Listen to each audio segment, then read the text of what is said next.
melhor maneira da gente entender um texto é analisar o contexto. O que está acontecendo aqui? Reino do Norte, de novo, ontem eu falei alguma coisa sobre isso aqui. Reino do Norte, Samaria, capital. Ben-Hadad, rei da Síria, cercou a cidade com 32 reis e ameaçou invadir a cidade. Ameaçou invadir a cidade. Agora preste atenção, que você vai ver ao longo da história, dos livros históricos da Bíblia, que sempre vai aparecer um Ben-Hadad para tentar invadir Samaria. Vizinho ali do povo de Israel, a Síria, capital Damasco. Ben-Hadad não é um nome, Ben-Hadad é um título, por isso que tem vários Ben-Hadads ao longo da história. Esse aqui provavelmente era Ben-Hadad II. Ben-Hadad era um título que davam a todo o rei da Síria. Por quê? Aguça o ouvido. Porque lá na Síria cultuava-se uma divindade chamada Haddad. Haddad, com H, significa Deus do barulho ou Deus do trovão. E julgavam eles que todo rei era um semideus. Então, Ben significa filho, Haddad era o nome do Deus que eles cultuavam. Então, Ben-Hadad é filho do Deus do barulho ou filho do Deus do trovão. E todos os Ben-Hadads têm uma característica: eram homens cruéis, sanguinários. Se você olhar no contexto, é só você analisar a história paralela, havia uma ética na guerra, uma conduta moral. Durante uma guerra, quando dois países brigavam entre si, algumas pessoas tinham que ser poupadas na guerra. Por exemplo, mulheres, crianças, idosos, autoridades religiosas. Quem podia entrar na guerra? Homens entre 25 e 50 anos. Que passasse disso, para menos ou para mais, não podia lutar. Mas todo Ben-Hadad, quando travava uma guerra contra outra nação, ele não respeitava mulheres, nem crianças, nem idosos, nem sacerdotes. Se tentasse se opor a ele, a característica era a crueldade. Para você ter uma ideia, lembra de 2 Reis, capítulo 6 e capítulo 7? Houve um Ben-Hadad, na época de Eliseu, que cercou a cidade de Samaria e não deixou passar comida, não deixou passar nada.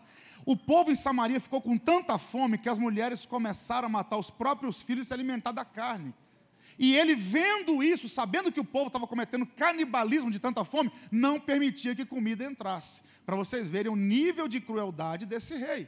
E agora é um desses Ben-Hadads, como eu disse aqui em 1 Reis 20, Ben-Hadad provavelmente segundo, cerca Samaria e quer invadir a cidade de Samaria. Ele quer conquistar a capital do Reino do Norte. Quem é o rei em Samaria nessa ocasião? Acabe. Todo mundo aqui sabe, ontem eu dei uma pincelada sobre isso, que Acabe não nos é exemplo de nada. Acabe não serve para nós como nenhum exemplo positivo, só exemplo negativo. Acabe não foi um bom marido, Acabe não é exemplo de marido, Acabe não é exemplo de líder, Acabe não é exemplo de rei. Deixa eu pontuar isso aqui melhor. Acabe foi um péssimo líder. Ele conduziu toda a nação de Israel à idolatria. Então, Acabe não é exemplo para nós de líder. Quem é líder não pode usar Acabe como exemplo. Outra coisa, Acabe não é exemplo de marido, porque todo mundo sabe que quem mandava no reino era Jezabel. Então, Acabe não é exemplo de marido.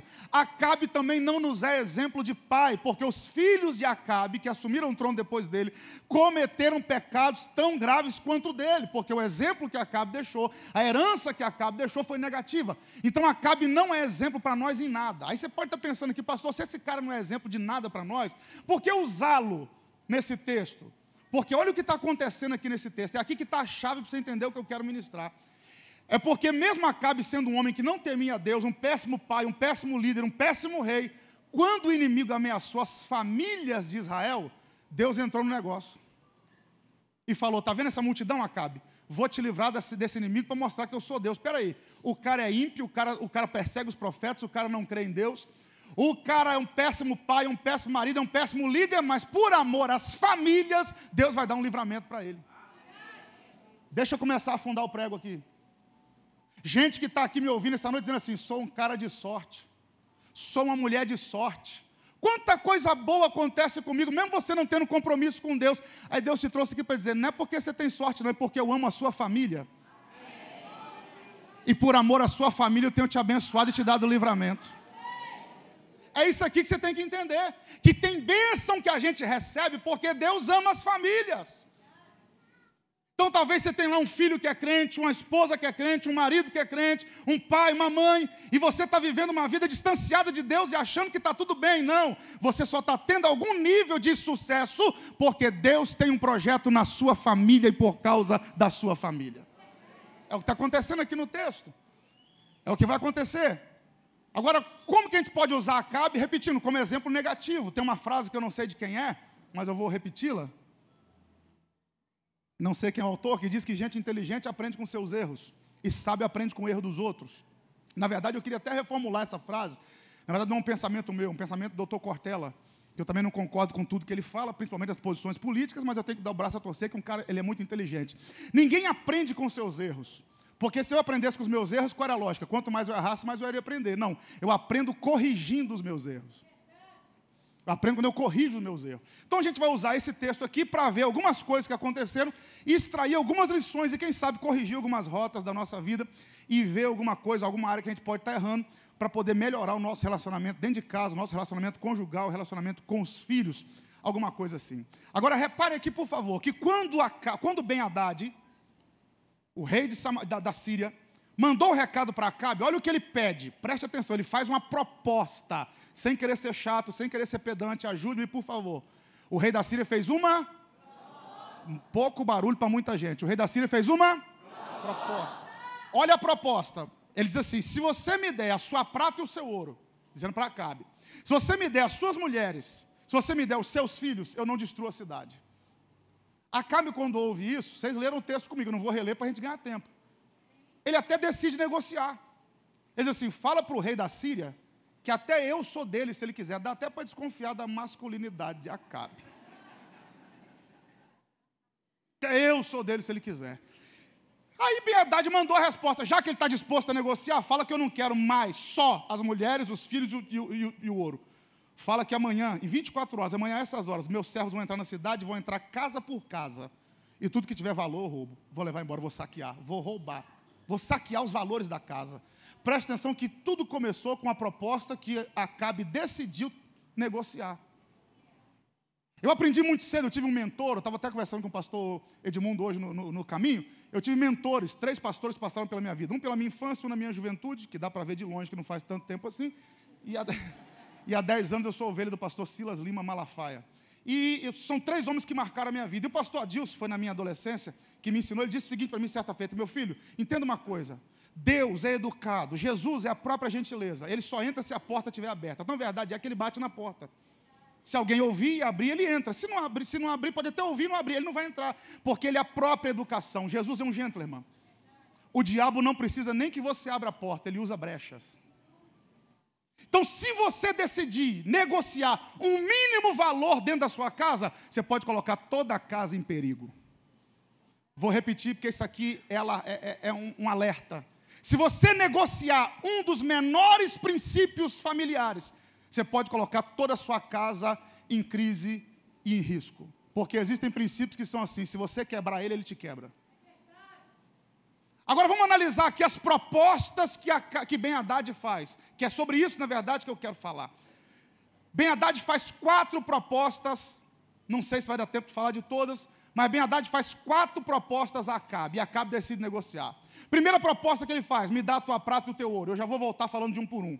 Segunda proposta que ele faz, me dá as suas esposas. Terceira proposta que ele faz, me dá os seus filhos. Quarta proposta que ele faz, tudo que tiver valor, eu vou levar embora. Então são 4 propostas indecentes, fazendo aqui uma alusão àquele filme, proposta indecente.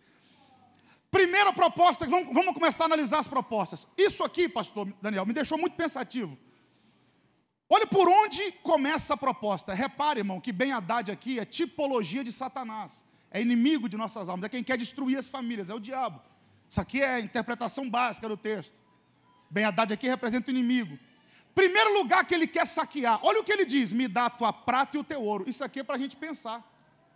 Por quê? Porque ele não começa dizendo assim, me dá os seus filhos, me dá as mulheres. Não, ele diz assim, vou começar pela prata e pelo ouro. Se você me der a sua prata e o seu ouro, a gente começa. Por que que ele começa? Por que que o diabo, por que que Ben-Hadad começa a proposta para destruir as famílias, para destruir uma nação através da prata e do ouro? Prata e ouro aqui representa o quê? Finanças, tesouros. Porque o diabo sabe que se ele tocar nas finanças de uma família, se ele tocar nas finanças de uma empresa, se ele tocar nas finanças de uma nação, ele coloca tudo a perder. Porque o dinheiro por tudo responde. Eu falei alguma coisa sobre isso ontem aqui. Por que o Brasil está saindo agora de uma das crises que nunca houve na história? Porque o diabo conseguiu minar os cofres da nossa nação através de um governo corrupto. Quantas nações sucumbiram, foram demolidas? Por quê? Porque o diabo conseguiu minar a prata e o ouro, conseguiu tocar nessa área. Então o diabo pode querer usar, aguça o ouvido, porque isso aqui é importante. Eu falei alguma coisa sobre isso aqui e disse que hoje talvez eu entraria com um pouco mais de propriedade, vou tentar fazê-lo agora. O diabo sabe que uma crise financeira torna-se um terreno fértil para ele estabelecer uma crise dentro da sua casa. Como que uma crise financeira pode acontecer? Primeiro, pode acontecer por um momento de adversidade. Eu falei isso ontem aqui também. Ninguém planeja uma crise financeira. Deixa eu colocar na ponta do lápis aqui, 2020 eu quero ter uma crise. Ninguém vai fazer isso. Ninguém em sã consciência faz isso. Mas o que pode provocar uma crise financeira? Alguma enfermidade, eu disse isso aqui também. Uma perda de emprego. Alguma coisa que não estava no seu script. Um acidente. Você teve que tomar atitudes que você não tinha planejado para isso. Alguma coisa aconteceu e tirou as coisas do trilho. E agora, quem sabe a sua família está passando por um momento difícil, por quê? Por conta de uma crise financeira, que não foi voluntária, você não quis isso. Aconteceu, descobriu uma enfermidade, está gastando dinheiro com isso, teve que adaptar a sua realidade. Vou repetir um dado que eu dei ontem aqui sobre casamento e finanças, que eu acho que é importante repetir isso aqui. Pesquisa recente do IBGE. Entre os 5 maiores motivos de divórcio no Brasil, crise financeira vem antes de adultério. Como assim? Tem gente que perdoa a traição, mas não perdoa a falta de dinheiro.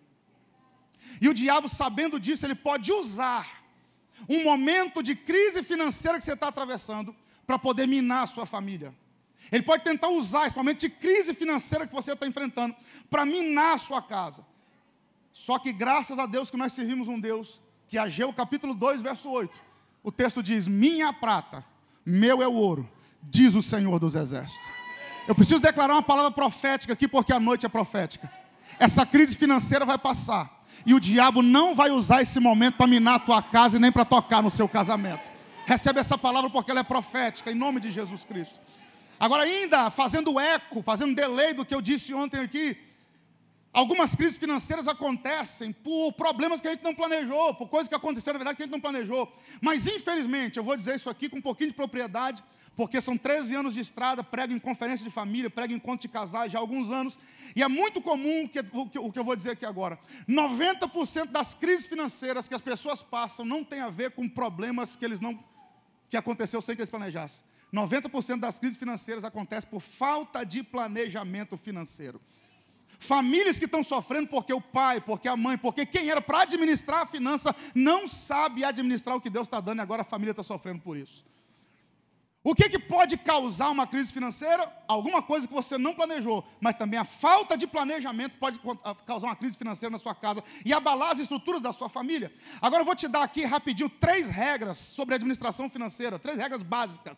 Pastor, o que eu faço para blindar a minha família, para não negociar essa área financeira com o diabo, para não dar brecha para o diabo entrar nessa área financeira na minha vida? Eu vou te dar 3 regras aqui, na verdade uma quarta que é espiritual, vou falar de 3 regras básicas. Primeira coisa, quer não entrar numa crise financeira? Quero, então não gaste mais do que você ganha.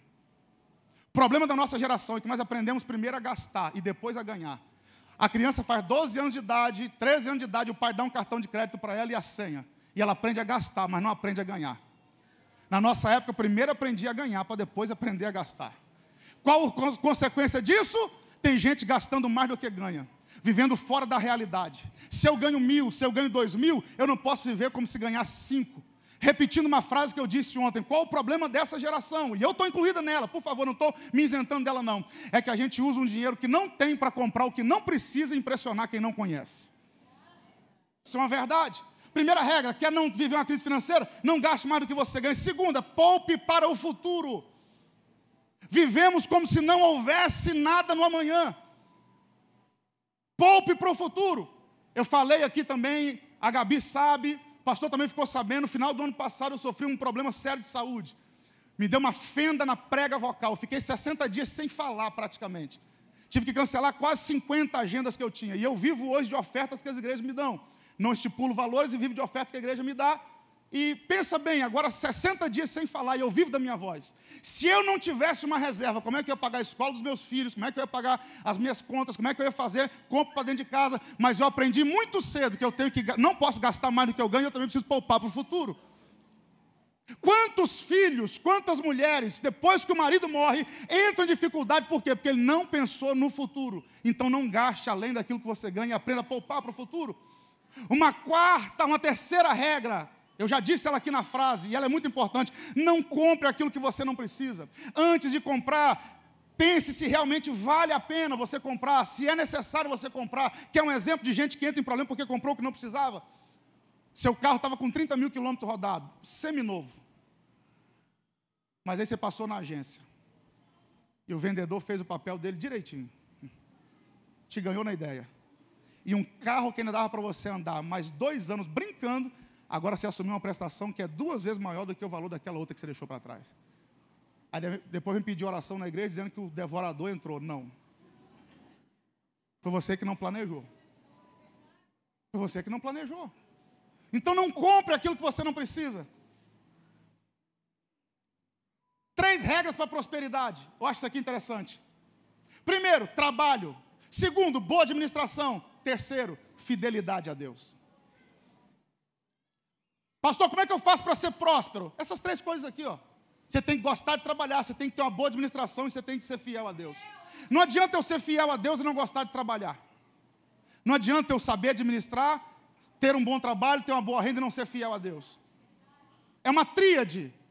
Quer ser próspero, quer que o diabo não entre na sua casa através das finanças e mine a sua família, mine o seu casamento, seja alguém trabalhador, tenha uma boa administração e seja fiel a Deus. Por quê? Porque quando somos fiéis a Deus, a provisão de Deus vem de onde menos esperamos.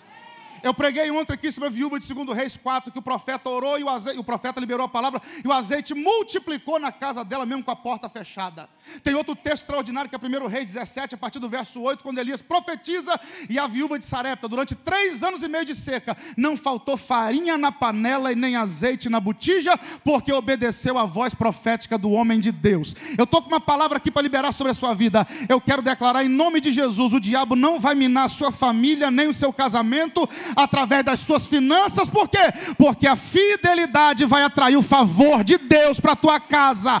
Não vai faltar farinha na panela, não vai faltar o azeite na botija, e você vai seguir de maneira forte com a sua família rumo a um futuro de vitória.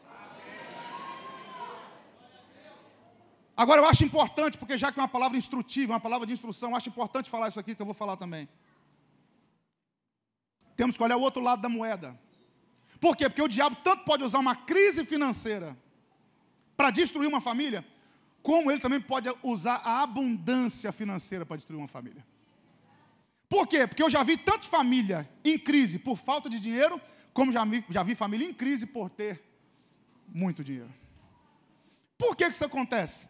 Isso é um erro que nós cometemos, achar que o diabo só usa a crise financeira para atacar a família. Aguça o ouvido porque eu vou dizer. Um coração dominado pela ambição e pela ganância torna-se um terreno fértil para Satanás agir. Um texto básico sobre dinheiro, eu acho que você precisa aguçar o seu ouvido para entender o que eu vou falar aqui agora. Primeira carta de Paulo a Timóteo, capítulo 6, verso 10, é um texto muito conhecido. Olha o que Paulo diz ao seu filho na fé, Timóteo: porque o amor do dinheiro é a raiz de toda espécie de males. E nessa cobiça, aguça o ouvido, e nessa cobiça alguns se desviam da fé e se traspassaram a si mesmo com muitas dores. Eu confesso a vocês que esse texto me deixou muito pensativo. Como é que Paulo está dizendo que o amor ao dinheiro, alguém que busca muito dinheiro, traspassou a si mesmo com muitas dores? O que isso aqui tem a ver? Eu entendi depois de um tempo de estudo, fazendo a exegese do texto.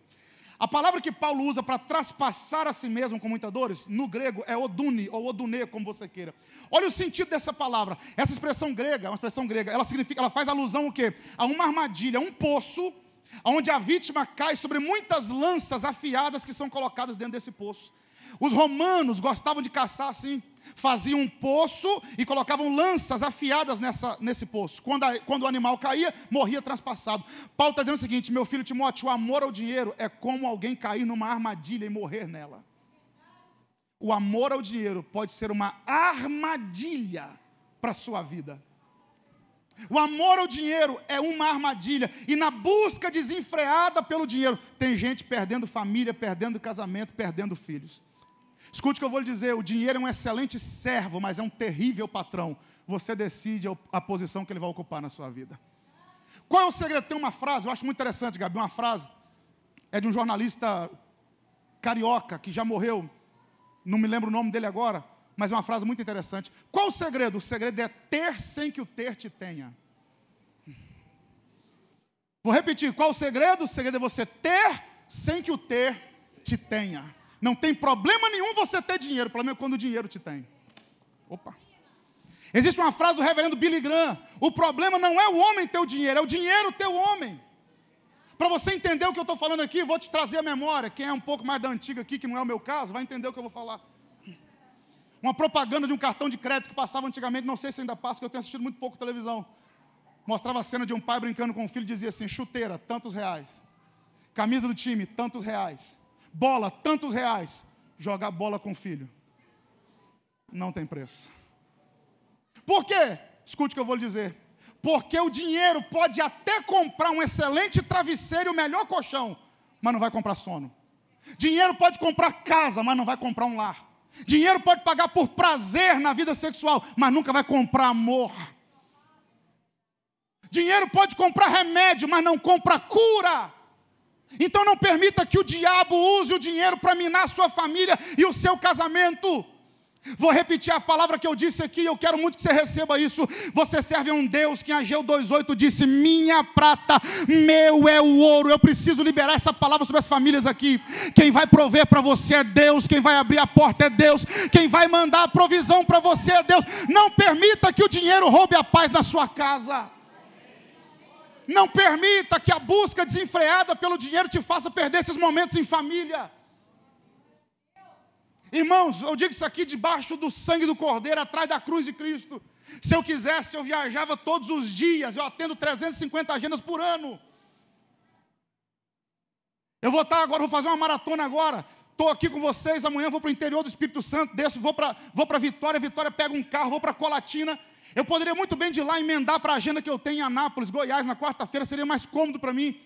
Mas eu vou voltar para casa, chego ao meio-dia, levo meus filhos na escola, durmo em casa, na quarta-feira, às 6 da manhã, eu saio para o aeroporto de novo. Por quê? Porque nada paga levar meus filhos na porta da escola, receber um beijo deles, e papai dizer, daqui a pouco eu estou de volta para buscar vocês. Tem coisa que o dinheiro não compra.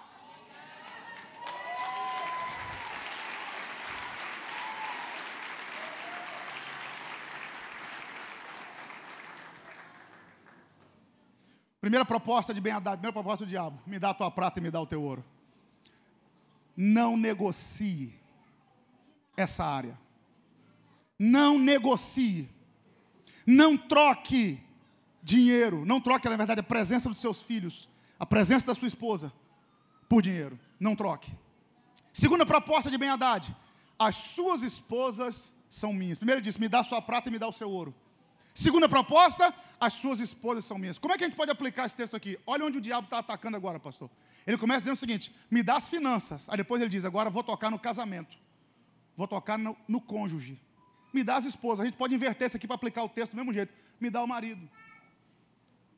Então o que o diabo quer? Que nós negociemos o nosso casamento. Agora entenda bem, eu acho que é importante falar isso aqui também. Se casamento fosse algo tão ruim como se prega aí fora, o diabo não lutaria para separar as pessoas, ele lutaria para casar. Vou repetir.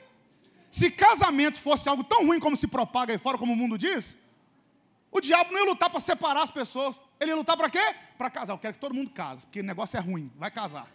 Não, mas ele não quer que ninguém case. Ele quer que faça o quê? Separe. Ele quer divórcio, ele quer separação. Por que o diabo luta contra o casamento? Porque o diabo sabe que quando ele toca num casamento, ele está tocando em algo sagrado. O casamento não se originou na terra. Casamento não tem origem terrena. Casamento tem origem no céu. Como assim, pastor? Casamento não é resultado da vontade do homem. Casamento é resultado da vontade de Deus. Gênesis 2:18. E disse o Senhor Deus, não é bom que o homem esteja só. Far-lhe-ei uma disjuntora como diante dele. Desde Gênesis a Apocalipse, a Bíblia fala, incentiva e defende o casamento. Para começar, vamos lá? A Bíblia é dividida em duas partes: Antiga Aliança e Nova Aliança. Isso fala de quê? Casamento. Você já parou para prestar atenção nisso aqui? O pastor de vocês já deve ter pregado sobre isso aqui, que ele é mestre na palavra. Qual a diferença da primeira aliança para a segunda aliança? E um judeu, ele nunca diz Antiga Aliança, porque na mente deles nada do que Deus faz fica velho, e eu concordo com essa opinião. Primeira aliança e segunda aliança. Qual a diferença da primeira aliança no Antigo Testamento para a Nova Aliança, Novo Testamento? Já parou para pensar nisso? Vou te dizer. É que a Antiga Aliança é um relacionamento de Deus com Israel. A Nova Aliança é um relacionamento de Cristo com a igreja. Se você pegar Êxodo capítulo 19, Deus no alto do Sinai se casou com Israel, fez um contrato com Israel. Então Israel é propriedade do Deus Pai e a igreja é propriedade do Deus Filho, porque Deus não adultera. O pai não vai casar com a noiva do filho e o filho não vai casar com a mulher do pai.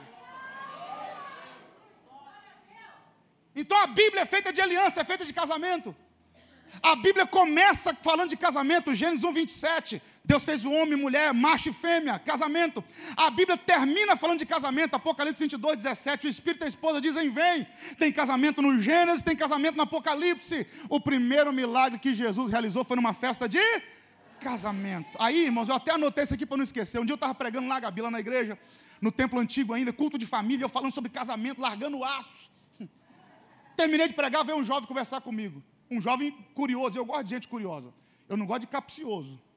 O capcioso é aquele miserável que já tem uma resposta e ele te pergunta para saber se a sua resposta é igual a dele. Porque se for diferente, ele cria um problema contigo. Mas em Belo Horizonte não tem gente assim, em Nova Lima não tem. Não, só no Rio.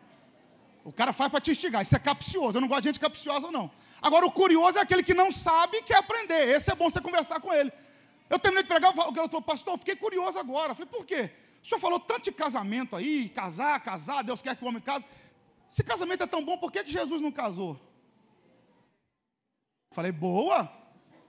Vamos ler mais Bíblia que você vai entender por que Jesus não casou. Ele falou: é? Falei: sabe por que Jesus não casou, meu filho? Porque ele já tem uma noiva.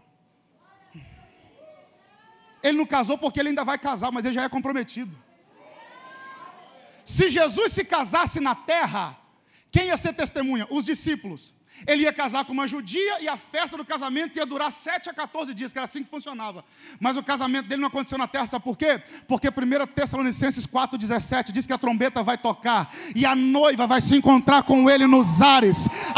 As testemunhas não serão os discípulos, o universo vai testemunhar o casamento dele. A festa não vai durar 7 dias, a festa vai durar 1000 anos. As bodas do Cordeiro, Jesus também vai se casar. Casamento é algo divino. É por isso que o diabo quer destruir o seu casamento, porque ele sabe que você entrou em algo de Deus. Você entrou em algo que Deus estabeleceu e é por isso que ele quer acabar. Então posso dizer uma palavra aqui: não negocie suas finanças, mas também não negocie seu casamento. Vou repetir porque eu ouvi um outro Deus aqui na direita e pela voz eu acho que foi a Gabi. Não negocie seu casamento. 4 receberam. Tem gente tentado. Vou repetir. Não negocie seu casamento. Você está no negócio de Deus. Agora, vamos lá. Pastor, quando é que eu sei que eu estou negociando meu casamento? Quando é que eu sei que eu estou negociando alguma área da minha vida? Vamos lá. Aguça o ouvido. O tempo que você dedica a alguma coisa revela o quanto isso é importante para você. O tempo que você dedica a alguma coisa revela o quanto isso é importante para você. A palavra negócio, já deu para perceber que eu gosto de estudar a origem de palavra, né? Etimologia é uma área que eu gosto muito. A origem da palavra, quando você descobre a origem, como que a palavra foi formada, você aprende o sentido da palavra e para até de usar algumas e começa a usar outras. A palavra negócio vem do latim negotium. Literalmente quer dizer ausência de folga.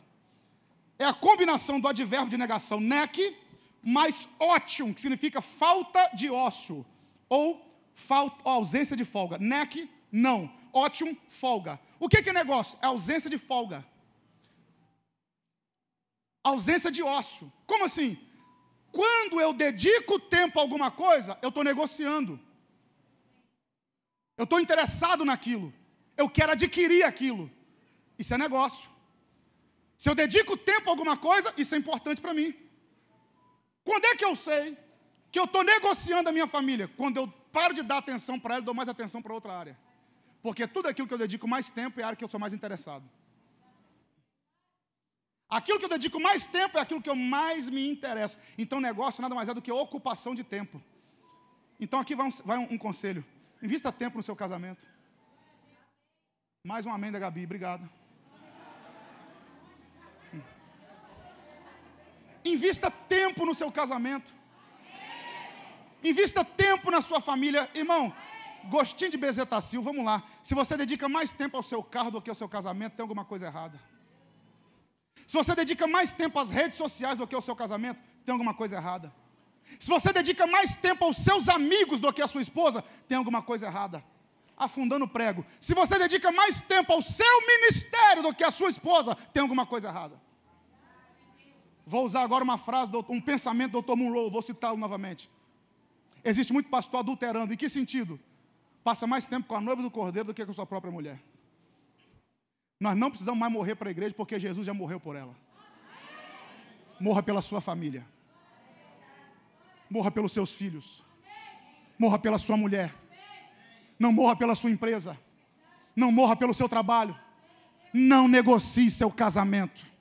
Não negocie seu casamento. Aquilo que você dedica mais tempo revela aquilo que realmente é importante para você. Então aqui vai uma pergunta e não é para você responder, é para você pensar. Quando foi a última vez que você tirou um tempo para conversar com a sua esposa? Para ouvir o que ela tem a dizer. Prepara o ouvido, que é muita coisa. Se eu não me engano, uma mulher fala em média 6.000 palavras por dia, né?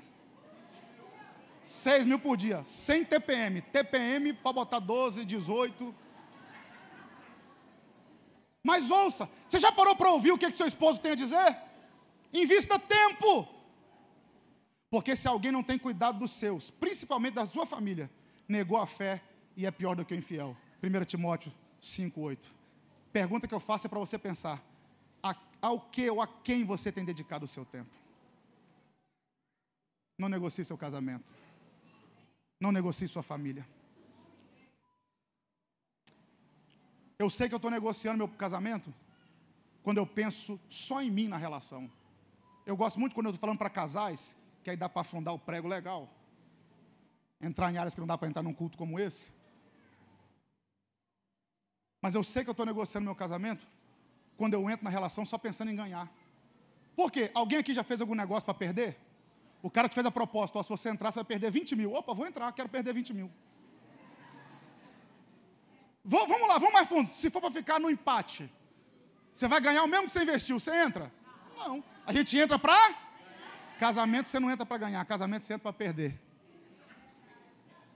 Por quê? Porque se eu entro num casamento pensando em me fazer feliz, eu entrei com um propósito errado. Quem ama quer fazer o outro feliz.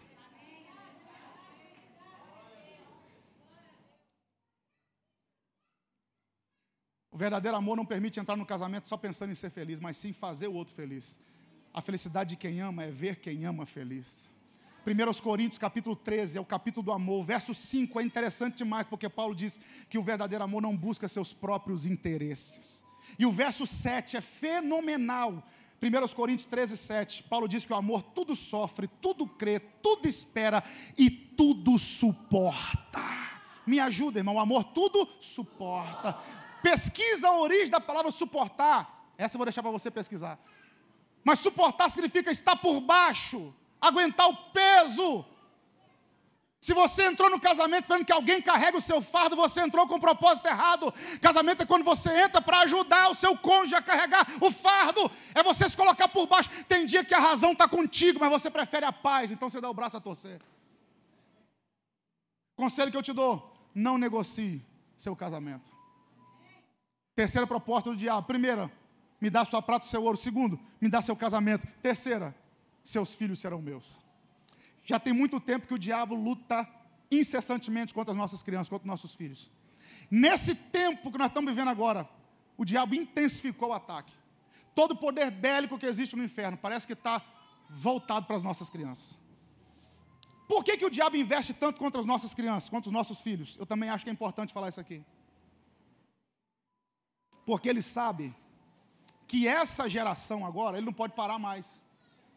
Então o que ele quer fazer? Parar a próxima geração. Essa estratégia, o diabo usa faz muito tempo. Êxodo capítulo 1 e 2, o povo de Israel está no Egito.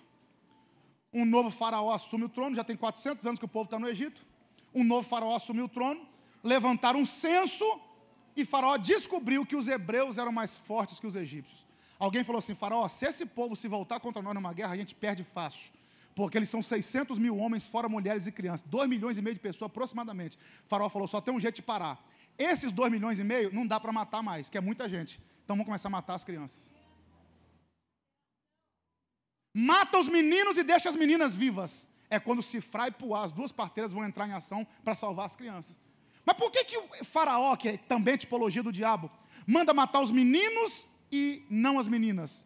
Porque naquele tempo, dentro daquela cultura, se um jovem hebreu se casa com uma egípcia, a família é considerada hebreia. Mas se um egípcio se casa com uma hebreia, a família é considerada egípcia, porque parte do homem é a genealogia. Então o que o faraó pensou? Mata os meninos, que eles não vão se casar com as nossas filhas. Deixa as filhas deles vivas, que os nossos filhos se casam com ela e a gente cresce no lugar deles. Por que o diabo quer tocar na geração que vem depois de nós? Porque ele sabe que ele não consegue mais parar, porque você já tem a sua fé enraizada. Você é crente em Jesus, você tem palavra no seu coração é blindado pela palavra, mas ele sabe que se ele tocar no seu filho, a próxima geração depois de você desvia. Então é por isso que ele tem usado tudo o que ele pode para investir contra os nossos filhos. Salmo 127, verso 3 é um texto conhecidíssimo. Os filhos são herança do Senhor. Irmãos, o que é uma herança? Herança é aquilo que você não faz nada para poder conquistar. Alguém deixou para você. Quando eu olho para os meus filhos, eu vejo, eu não tinha nada de mim que pudesse merecer essas crianças, mas Deus decidiu confiar em mim. Então qual é o conselho que eu dou? Não negocie seus filhos. Pastor, quando é que eu sei que eu estou negociando meus filhos? O mesmo princípio do casamento se aplica aos filhos. Quando você não dedica tempo a eles, você está negociando o seu relacionamento com eles. Escute o que eu vou dizer. Você já ouviu isso aqui de um monte de gente, eu só estou repetindo, não estou pregando nada novo aqui. Nenhum presente substitui a presença. O videogame mais moderno que existe, o celular mais moderno que existe, nunca vai substituir um abraço de um pai ou o carinho de uma mãe. Então não use desse subterfúgio de presentear seus filhos para tentar suplantar sua ausência. Melhor do que um presente é a sua presença dentro de casa, é o seu afago, é o seu carinho, é o seu conselho, é a sua correção. Então não negocie seus filhos. Não negocie seus filhos. Tem um negócio que está acontecendo nos nossos dias, que eu também acho que é importante falar isso aqui. Na nossa época, na minha época de criança, volto a dizer que não faz tanto tempo assim. Estou com 36 anos, faço 37 agora, dia 10 de janeiro, daqui 65 dias aproximadamente, né? 70 dias. Minha camisa é 4, sapato 41, anota aí, tá?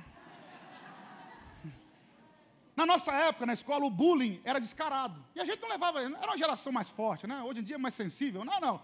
Ó, orelhudo, cabeção, tá? E a gente levava tudo no esportivo e ia embora. Hoje em dia tem o bullying digital. Como assim? Escute, você pode estar no carro com o seu filho e ele está sendo achincalhado num grupo de WhatsApp no banco de trás e você não sabe. Você pode estar na mesa do jantar com o seu filho e ele pode estar sendo, vou usar um português bem corriqueiro, me perdoe, sendo zoado numa rede social e você não sabe. Então começa a se inteirar. Pega o celular desse fedelho e dá uma olhada com quem que ele está falando. Se ele não tiver idade para dar um celular, não dê, porque o não também foi feito para ser dito. Aprenda a dizer não também. Deixa eu te contar um negócio que aconteceu perto de nós, lá na minha igreja, minha no bom sentido. Uma garota de 9 anos de idade ganhou um smartphone do pai. Entrou num grupo de rede social, de WhatsApp, começou a conversar com um camarada, marcou um encontro na porta da escola, um cara de 27 anos estuprou uma garota de 9. Vocês estão achando que o diabo está de brincadeira?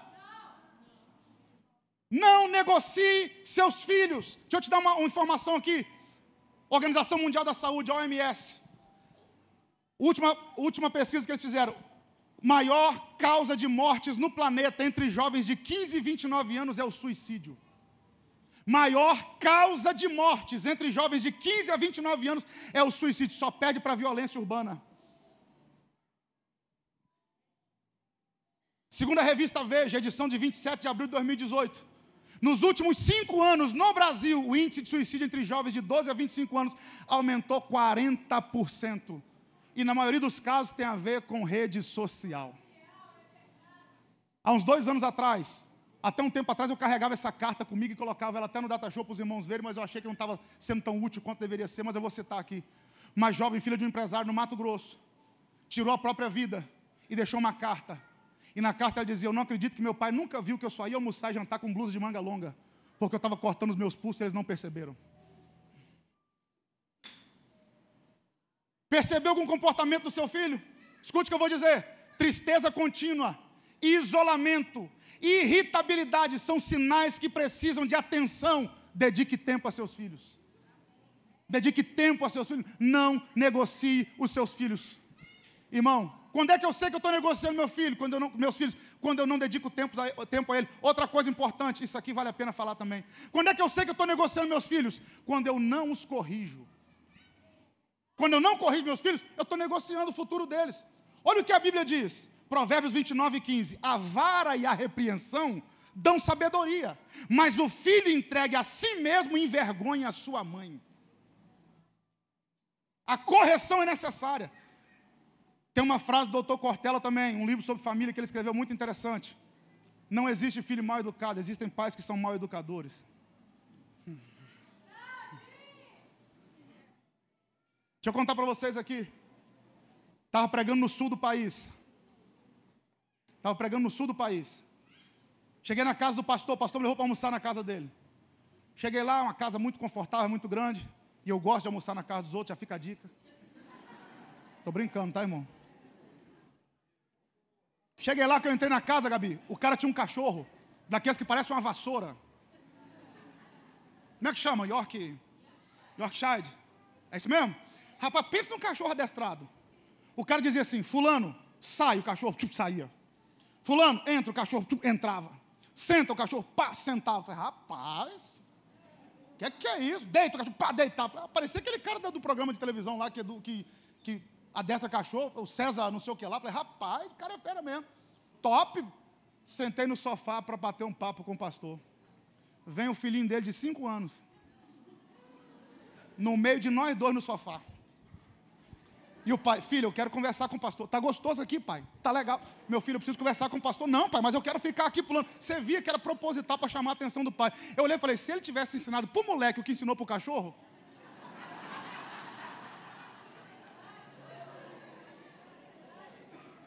Gostinho de bezetacil, aguço o ouvido. Sabe qual é o problema? Educar dá trabalho. Então tem gente criando o filho e educando o cachorro. Nada contra cachorro não, tem cachorro, tá, irmão? Um dia desse eu preguei isso aqui, a irmã me chamou no final do culto: pastor, meus cachorros. Eu falei: não fica com os cachorros na bênção, Deus abençoe.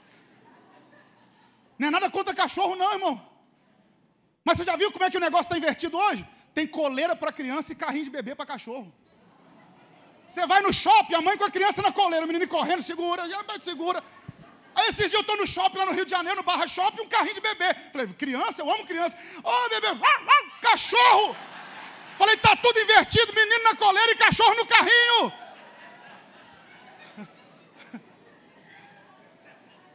Tá tudo invertido, pastor Gerson. Me ajuda, pelo amor de Deus. Para que eu quero descer. Irmão, você quer ver como é que o negócio está feio? Peguei um voo, minha esposa estava comigo, a Viviane estava comigo. Eu ia descer em Campinas, fazer uma conexão para outro lugar que eu não lembro onde era. Embarquei no Santos Dumont, avião da Azul. Você sabe que a Embraer, a empresa brasileira, uma das maiores fabricantes de aviões do mundo, inclusive a Boeing agora comprou a Embraer, coisa fenomenal. São José dos Campos, a fábrica da Embraer. Tem um pastor amigo meu que trabalha lá.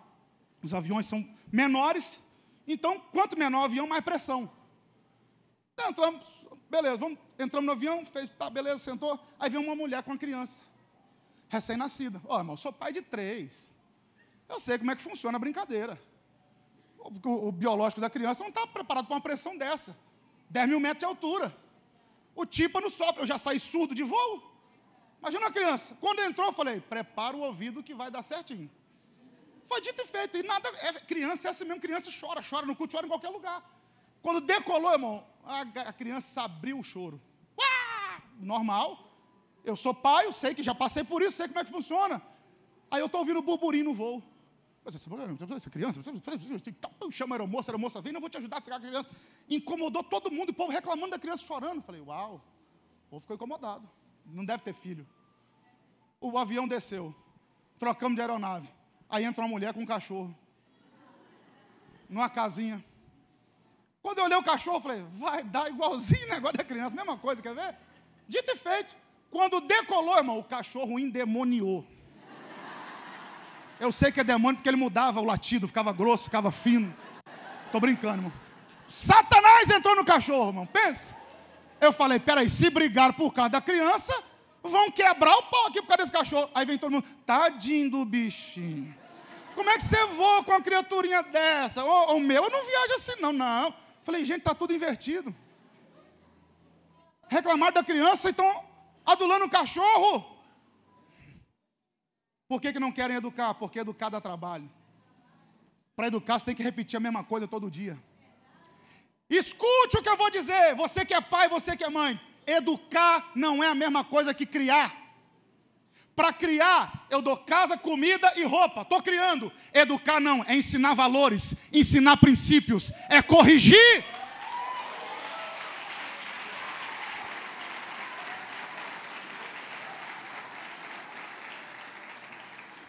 Para nós podermos encerrar. Salmo 127, verso 4. Como flechas na mão do valente, assim são os filhos da mocidade. Os filhos são comparados a flecha. Sabe por quê? Repare que o salmista diz, filho é flecha na mão. Sem querer ser chato, ajude-me por favor. É flecha na mão. O salmista não diz que filho é flecha lançada. Ele diz que filho é flecha na mão. Por que na mão? Porque o único lugar que você dá direção para a flecha é quando ela está na sua mão. Depois que você solta a flecha, não dá para correr atrás e mudar o rumo. Então você tem que dar direção enquanto está na sua. Então é agora que ele está na sua casa que você tem que ensinar valores para ele. Depois que você soltar seu filho para o mundo, não vai dar para correr atrás para ensinar de novo. É agora que você ensina, é agora que você educa, é agora que você mostra, é agora que você corrige, é agora que está na sua mão. Prepare seu filho para o mundo. Prepare seu filho porque ele vai encontrar lá fora. Todo ano, quando o ano começa, o ano letivo começa, eu sento com os meus filhos. Um tem 16, outro tem 13, outro tem 11. Eu digo que vocês vão ouvir certas coisas na escola, que vai minar, se vocês deixarem entrar no coração, vai minar a fé de vocês. Vocês andam na contramão desse mundo.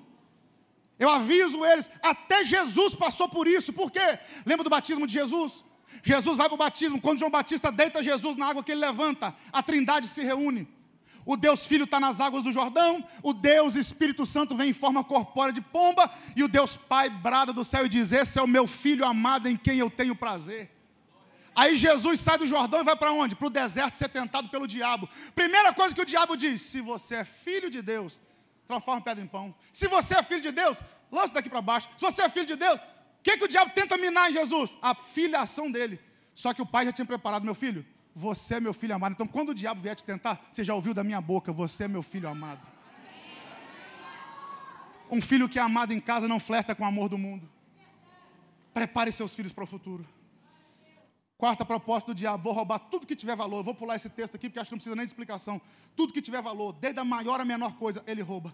Aí o que eu acho mais interessante, isso aqui é para a gente encerrar, é que Acabe ouve o profeta dizer e diz assim para o profeta, mas quem é que vai começar essa peleja? Vocês leram comigo o verso 14, o senhor está dizendo para mim que vai me entregar o inimigo na minha mão, vai entregar o inimigo na minha mão, mas quem é que vai começar essa peleja? Eu espero o inimigo atacar para defender a família? Aí parece que eu estou vendo a cena. O profeta apontando o dedo no nariz de Acabe dizendo, você vai começar essa peleja. É aqui que está o segredo. Sabe qual é o problema? A gente quer que a mudança comece pelos outros. Se a minha mulher mudar, se meu marido mudar, se meu filho mudar, se o pastor mudar, se aquele irmão mudar, se o patrão mudar, se o governo mudar, deixa eu dizer uma coisa aqui. Você não muda ninguém. Só tem uma pessoa no mundo que você consegue mudar. O resto você influencia. Você pode influenciar alguém com seus atos. Agora mudar, você só muda você mesmo. Então deixa eu dizer uma coisa. A maior mudança que você precisa, não começa pelos outros. Começa por você. Começa por mim. Se eu quero mudar meu casamento, as mudanças começam por mim. Se eu quero mudar minha família, as mudanças começam por mim. Tudo começa por você. Me ajuda, vamos lá. Quem é que ouviu a voz de Deus? Noé, a mulher ou os filhos? Só Noé. Mas porque ele ouviu, a família foi salva. Começa por um só. O carcereiro pula na frente de Paulo e diz assim, o que eu devo fazer para ser salvo? Paulo diz, crê no Senhor Jesus, e será salvo tu e a tua casa. Irmãos, eu vim pregar para alguém que eu não sei quem é, mas Deus está dizendo, vai começar por você a vitória que você precisa na sua casa. A mudança que você precisa na sua casa vai começar por você. E por que às vezes a gente não muda? Porque a gente acha que são necessárias grandes mudanças para ter grandes resultados. Não, tem que mudar muita coisa para ter muito resultado. Não, não. As pequenas mudanças geram grandes resultados. São pequenas mudanças. Talvez alguma coisa você tem que deixar de falar. Alguma coisa você tem que deixar de fazer. Último exemplo que eu dou aqui. Eu nasci em Mantena. Fui criado ouvindo rádio. Televisão era coisa rara. Assembleiano, televisão era pecado. Então eu ouvia rádio. E de noite, de madrugada, escondido, eu ouvia rádio AM, sertanejo. Escondido, meu pai não podia ouvir a minha mãe, que era pecado. Mas eu sempre gostei de ouvir rádio. Então criei esse hábito. Eu dormia ouvindo rádio. Teve uma época que eu estava tão doido com esse negócio, tinha rádio até no banheiro. Um dia desse eu entrei numa loja, tinha um chuveiro que cabe um pendrive. Eu falei, é desse aqui que eu vou comprar, irmão. Eu viajo, eu trago a minha caixinha na mochila, caixa de som, eu vou para o banheiro, pendura lá. Hoje não precisa mais de rádio, você usa o Spotify, você vai lá, ouve mensagem, ouve tudo. Mas eu fui criado ouvindo rádio. Madrugada inteira ouvindo rádio, dormia com rádio na cabeceira da cama. Aí me casei. Tenho 17 anos de casado. Viviane vai ter 2 galardões no céu. Um porque é crente, outro porque é minha mulher. Aí me casei, pastor Gerson. Ouço rádio a madrugada inteira. Primeira noite de casado, pá, liguei o rádio na AM. Ela falou assim, eu não durmo ouvindo rádio. Falei, mas eu só durmo ouvindo rádio. Ela falou assim, mas eu não durmo ouvindo rádio. Falei, tem que matar o galo na primeira noite, né? Tem que mostrar quem eu sou. Mas eu só durmo ouvindo rádio. Ela carinhosamente aumentou o tom da voz e falou, mas eu não durmo ouvindo rádio. Falei, não vai ficar assim não. Falei, mas eu só durmo ouvindo rádio. Resultado, há 17 anos eu nunca mais dormi ouvindo rádio.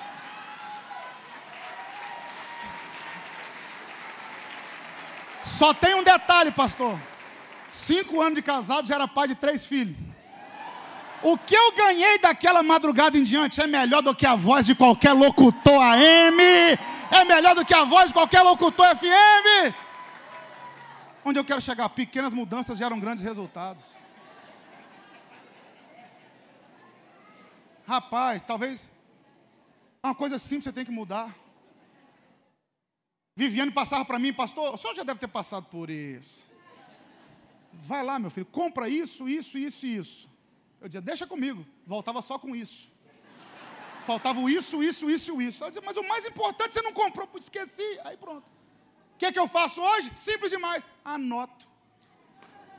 Vou no bloco de nota telefone e anoto. Nunca mais tem problema. São pequenas mudanças que geram grandes resultados. Deixa eu dizer uma coisa aqui. Deus deu uma vitória para cá. Eu vou encerrar agora. Que eu passei 3 minutos no meu horário. Para cada minuto tem um mês sem vir.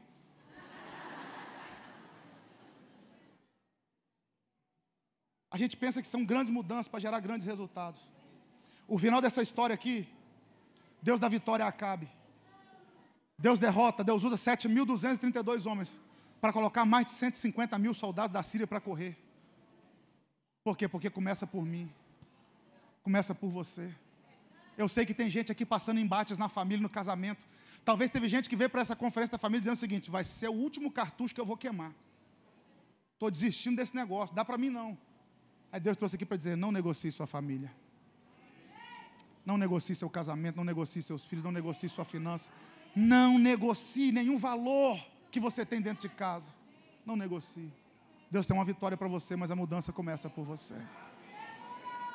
Eu vou orar com você, assentados mesmo como nós estamos, porque tem muita coisa para fazer ainda, então para manter o foco, coloque a mão no seu coração, porque talvez a mudança que você precisa, você até quer fazer, mas está te faltando uma estratégia para acontecer, te faltando uma atitude para mudar, para acontecer essa mudança. Eu quero orar com você agora, que Deus vai te dar estratégia para você saber que área que você tem que mudar.